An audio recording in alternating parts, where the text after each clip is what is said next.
اعوذ باللہ السمیع العلیم من الشیطان الرجیم من ہمزہ ونفخہ ونفثہ وَإِذْ آتَيْنَا مُوسَى الْكِتَابَ وَالْفُرْقَانَ لَعَلَّكُمْ تَهْتَدُونَ۔ سورہ بقرہ کی آیت نمبر 53 ہے۔ اور جب ہم نے موسیٰ علیہ السلام کو کتاب اور فرقان، حق اور باطل کے درمیان فرق کرنے والی چیز عطا کی تاکہ تم ہدایت کا راستہ اختیار کرنے کی کوشش کر سکو۔ اب تک ہم نے یہ جانا ہے کہ بنی اسرائیل کو اللہ رب العزت نے جب فرعون سے نجات دی اور فرعون سے نجات ملنے کے بعد انہوں نے بت پرستی کی طرف اپنا میلان ظاہر کیا، اور اس وقت موسیٰ علیہ السلام اللہ سے ہم کلام ہونے کے لیے کوہ طور پر گئے ہوئے تھے۔ بنی اسرائیل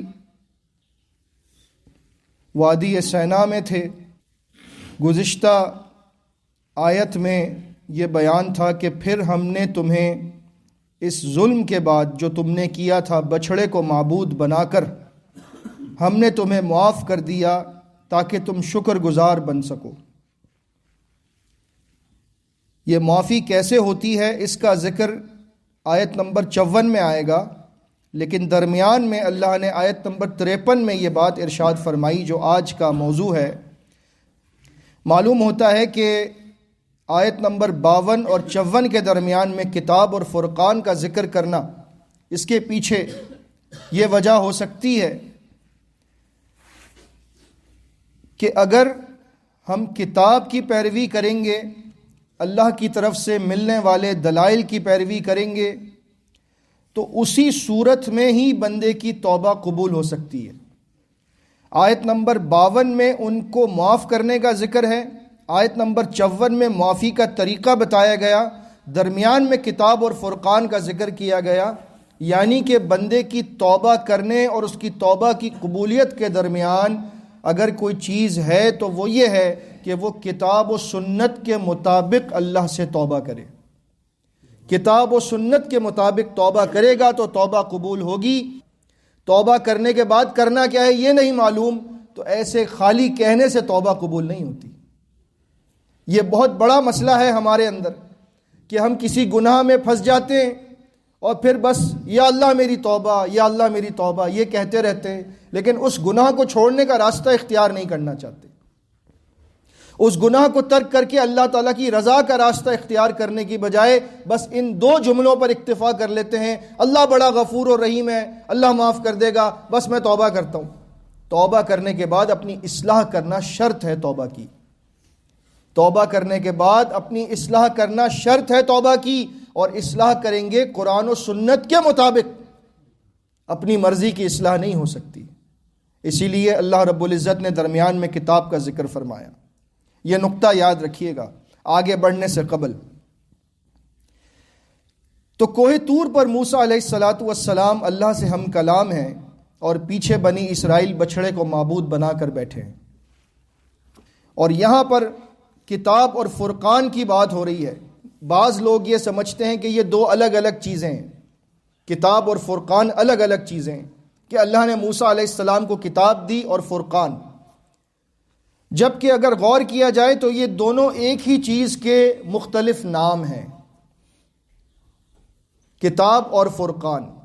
کتاب تو آپ جانتے ہیں جسے پڑھا جاتا ہو، جو لکھی جاتی ہو، جو قانون ہو، دستور ہو، کانسٹیٹیوشن ہو، لا ہو، اور فرقان فرق سے نکلا ہے۔ فرقان فرق سے نکلا ہے۔ جب ہم نے پڑھا تھا پیچھے کہ اذ فرقنا بکم البحر، جب ہم نے تمہارے لیے سمندر کو چیر دیا، آیت نمبر 50 میں، یہاں بھی فرقنا فرق سے نکلا ہے، فرقان اسی فرق سے نکلا ہے۔ حق اور باطل کے درمیان اتنا واضح فرق کرنے کے دلائل کہ حق بالکل الگ ہو جائے، باطل بالکل الگ ہو جائے۔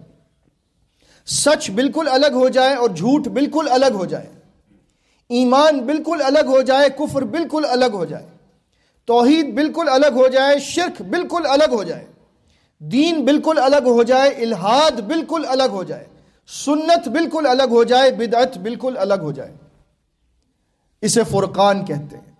اتنے واضح دلائل کہ آدمی اگر ان کو پڑھ لے، سمجھ لے تو حق اور باطل کو سمجھنا بہت آسان ہو جائے۔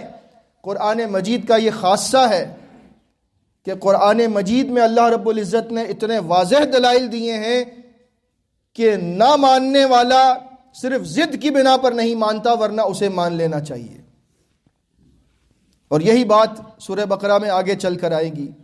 قد تبین الرشد من الغی، ہدایت کو گمراہی سے بالکل الگ کر کے پیش کر دیا گیا ہے، ہدایت کو بالکل واضح کر دیا ہے، گمراہی کو واضح کر دیا ہے۔ یہ راستہ ہدایت کا ہے، یہ راستہ گمراہی کا ہے، یہ راستہ ایمان کا ہے، یہ راستہ کفر کا ہے۔ ایک فرقان کا مفہوم یہ ہے، اور تورات کو بھی اللہ نے فرقان کہا اس آیت میں کہ ہم نے موسیٰ کو کتاب اور فرقان عطا کی، اور اللہ نے قرآن کو بھی فرقان کہا ہے۔ ہم بھی اکثر یہ جملہ کہتے ہیں، قرآن مجید فرقان حمید، آپ نے سنا ہوگا، فرقان کہتے ہیں قرآن کو، اور اس کی دلیل خود قرآن کی ایک سورت ہے، اس سورت کا نام ہی اللہ نے سورۃ الفرقان رکھا ہے، اور اس کی پہلی آیت میں فرمایا بسم اللہ الرحمن الرحیم تبارک الذی نزل الفرقان علی عبدہ لیکون للعالمین نذیرا، بابرکت ہے وہ ذات جس نے اپنے بندے محمد صلی اللہ علیہ وسلم پر فرقان کو نازل کیا تاکہ وہ تمام دنیا کے انسانوں کو ڈرانے والا بن جائے۔ یعنی قرآن کو بھی فرقان کہا گیا، تورات کو بھی فرقان کہا گیا۔ گویا کہ یہاں پر جو واو ہے الکتاب والفرقان کے درمیان، یہ واو عطف نہیں، واو تفسیری ہے، یہ تفسیر کر رہا ہے کتاب کے لفظ کی، کہ کتاب وہ ہوتی ہے جو حق اور باطل میں فرق کر دے واضح دلائل کے ساتھ۔ جب موسیٰ علیہ السلام کوہ طور پر گئے تو اللہ رب العزت نے ابتداءً تو انہیں مکمل طور پر ساری شریعت تو نہیں دی، بتدریج شریعت عطا کی گئی، لیکن جو بنیادی اصول تھے زندگی گزارنے کے، توحید اور معاملات کے اعتبار سے، وہ سب بتائے گئے۔ چنانچہ تورات کی کتاب ہے دا بک آف ایگزڈس، جسے کتاب الخروج کہا جاتا ہے، اور کتاب الاستثناء دا بک آف ڈیوٹرانومی، اس کے اندر وہ چند باتیں لکھی ہیں جو ابتداءً موسیٰ علیہ السلام کو دی گئیں، جنہیں تورات میں دا 10 کمانڈمنٹس کہا جاتا ہے، احکامات 10، 10 احکامات جو بنیادی تھے۔ ان 10 احکامات میں ابتدا کے 4 احکامات کا تعلق براہ راست بندے کا اللہ کے ساتھ کیسا تعلق ہونا چاہیے اس پر تھے۔ پہلی بات یہ تھی کہ تم میرے علاوہ کسی کو الہ نہیں تسلیم کرو گے، یہ پہلی بات ہے۔ دوسری بات، تم کسی بھی چیز کا بت بنا کر اس کی پوجا نہیں کرو گے، یہ یہاں پر عطا کیا جا رہا ہے، اور نیچے وادی سینا میں بنی اسرائیل بالکل وہی کام کر رہے ہیں جس کام سے روکا جا رہا ہے تورات میں 10 کمانڈمنٹس میں موسیٰ علیہ السلام کو جو دی جا رہی ہے۔ کتنی عجیب بات ہے کہ یہاں پر اللہ رب العزت بت پرستی سے روک رہا ہے، اور نیچے بنی اسرائیل اسی بت پرستی میں ملوث ہے۔ تو کتنا دکھ ہوا ہوگا ان کے نبی کو، موسیٰ علیہ السلام کو، کہ یہاں اللہ نے مجھے حکم دیا ہے بت نہ بنانے کا، اور یہاں میں پہنچا ہوں تو میری قوم بت پرستی کے نشے میں دھت ہے۔ بڑا دکھ ہوتا ہے نبی کو جب اس کی قوم اس کے احکامات کی مخالفت کرتی ہے۔ بڑا دکھ ہوگا ہمارے نبی محمد صلی اللہ علیہ وسلم کو جب قیامت کے دن امت کے لوگ آئیں گے اور وہ نبی کریم صلی اللہ علیہ وسلم کے چہرے کے مطابق بھی اپنا چہرہ ان کا نہیں ہوگا، ان کا حلیہ نبی علیہ السلام کے حلیے کے مطابق نہیں ہوگا، ان کی نماز نبی علیہ السلام کے نماز کے مطابق نہیں ہوگی، ان کے معاملات نبی علیہ السلام کے حکم کے مطابق نہیں ہوں گے۔ جب انہوں نے دین میں نئی نئی باتیں نکالی ہوں گی تو سوچئے کتنا دکھ اور کتنا افسوس ہوگا نبی صلی اللہ علیہ وسلم کو۔ کیا ہم اپنے نبی کو دکھ دینا چاہتے ہیں؟ کیا ہم بنی اسرائیل کی طرح اپنے نبی کو تکلیف دینا چاہتے ہیں؟ اگر نہیں دینا چاہتے، یقیناً نہیں دینا چاہتے، کیونکہ ہم اپنی جان سے زیادہ، اپنے ماں باپ سے زیادہ، اپنی اولاد سے زیادہ، ساری دنیا سے زیادہ محبت کرتے ہیں اپنے نبی صلی اللہ علیہ وسلم سے، تو پھر ان کو تکلیف تو نہیں دینا چاہتے، انہیں خوشی دینا چاہتے ہیں، قیامت کے دن وہ ہمیں دیکھ کر خوش ہوں انشاءاللہ، ہم یہ چاہتے ہیں۔ تو پھر ان کے جیسا چہرہ بنانے کی کوشش کریں، ان کے جیسی نماز بنانے کی کوشش کریں، ان کی طرح کا اخلاق اپنانے کی کوشش کریں، ان کے دین کو ویسا رکھیں جیسا انہوں نے ہمیں دیا تھا۔ لعلکم تہتدون، اللہ نے فرمایا تاکہ تم ہدایت حاصل کر سکو۔ ہدایت کے لیے اللہ نے ہمیں یہ خوبصورت کتاب عطا کی ہے۔ اس دنیا کا سب سے خوبصورت انسان ہمارا نبی، ہمارا رسول ہمیں عطا کیا ہے صلی اللہ علیہ وسلم۔ کیا ہم ان کو چھوڑ کر دوسروں کے راستوں پر چلیں گے؟ ہم اس ہدایت کو چھوڑ کر شیطان کی پیروی کریں گے؟ اگر ہم نے ایسا کیا تو ہم سے بڑا بد نصیب کوئی نہیں ہو سکتا۔ ہمارے پاس جو شریعت ہے اس کا یہ اعزاز ہے کہ دارمی اپنے مقدمے میں لکھتے ہیں، سنن الدارمی کے سند اس کی حسن ہے۔ اسی حدیث پر میں مکمل کرتا ہوں۔ جابر رضی اللہ تعالیٰ عنہ فرماتے ہیں کہ ایک دن ایسا ہوا کہ عمر بن خطاب رضی اللہ تعالیٰ عنہ تورات کا ایک نسخہ لے کر آئے اور نبی کریم صلی اللہ علیہ وسلم کی خدمت میں تشریف فرما ہوئے اور کہنے لگے، یا رسول اللہ ہذہ نسخۃ من التوراۃ، اے اللہ کے رسول صلی اللہ علیہ وسلم، یہ تورات کا ایک نسخہ لے کر آیا ہوں۔ فجعل یقرأ منها، اس میں سے پڑھنا شروع ہو گئے۔ ووجہ رسول اللہ صلی اللہ علیہ وسلم یتغیر، اور جب وہ تورات پڑھنے لگے تو اللہ کے نبی صلی اللہ علیہ وسلم کا چہرہ، اس کا رنگ بدلنا شروع ہو گیا، آپ کو غصہ آنے لگا، آپ کو تکلیف ہونے لگی۔ ابو بکر صدیق رضی اللہ تعالیٰ عنہ ساتھ بیٹھے تھے، انہوں نے دیکھا نبی کریم صلی اللہ علیہ وسلم کے چہرے پر ناگواری کے آثار، اور عمر جو ہے وہ تورات پڑھ رہا ہے۔ معلوم ہوتا ہے کہ اس تورات کے نسخے کے پڑھنے کی وجہ سے نبی کریم صلی اللہ علیہ وسلم ناراض ہو رہے ہیں۔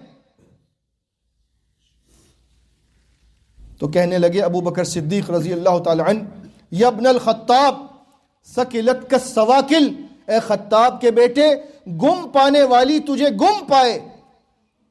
اما ترى ما بوجہ رسول اللہ صلی اللہ علیہ وسلم، کیا تو نہیں دیکھتا کہ تیرے تورات پڑھنے سے نبی کریم صلی اللہ علیہ وسلم کے چہرے پر کس قدر ناراضگی کے آثار ہیں؟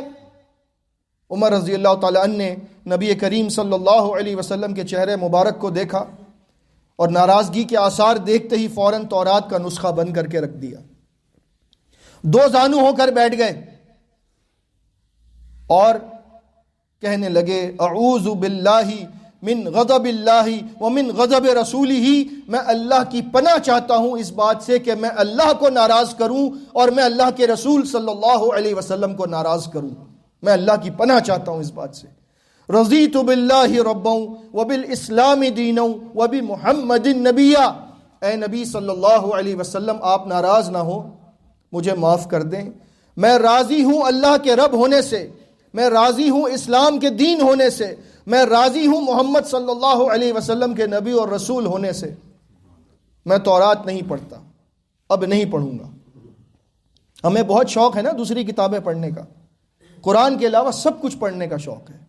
دیکھیے نبی کریم صلی اللہ علیہ وسلم کسی فضول بات پر نہیں، قرآن کو چھوڑ کر تورات پڑھنے پر ناراض ہو رہے ہیں۔ سوچنے کی بات ہے۔ تو ہم تو پتہ نہیں کیا کچھ پڑھتے ہیں، کیا کچھ دیکھتے ہیں قرآن کو چھوڑ کر۔ پھر نبی کریم صلی اللہ علیہ وسلم کا غصہ ٹھنڈا ہو گیا اور جو جملہ فرمایا اسے اپنے ساتھ لے کر جائیں۔ فرمایا، لو بدأ لکم موسیٰ، اے عمر تم تورات کی بات کرتے ہو؟ تورات نہیں، اگر صاحب تورات موسیٰ علیہ السلام آج دنیا میں ہوتے، فَاتَّبِعْتُمُوهُ، اور تم موسیٰ کی پیروی کرنے لگتے، وَتَرَكْتُمُونِی، اور تم میری پیروی چھوڑ دیتے، لَظَلَلْتُمْ عَنْ سَوَاءِ السَّبِيلِ، تو تم سیدھے راستے سے بھٹک جاتے۔ وَلَوْ كَانَ حَيًّا، اگر موسیٰ علیہ السلام آج زندہ ہوتے، وَأَدْرَكَ نُبُوَّتِی، اور انہیں میرا زمانہ نبوت مل جاتا، لَاتَّبَعَنِی، تو موسیٰ کلیم اللہ علیہ السلام بھی میری پیروی کرتے. میری پیروی کے بغیر کسی کو نجات نہیں ہے. نبی بھی میری پیروی کرتا اگر آج موجود ہوتا. ہم ایسے نبی کے امتی ہیں, ایسی کتاب کے ہم وارث ہیں. یہ ہمارے لیے اعزاز ہے, لیکن اعزاز کے ساتھ ذمہ داری ہے کہ اس پر عمل کرنا ہے. نبی صلی اللہ علیہ وسلم کی سنت پر عمل کرنا ہے. اسی سے ہدایت مل سکتی ہے. اللہ ہمیں قرآن و سنت کا پابند بنا کر ہدایت یافتہ لوگوں میں شامل فرما دے. آمین. استغفر اللہ.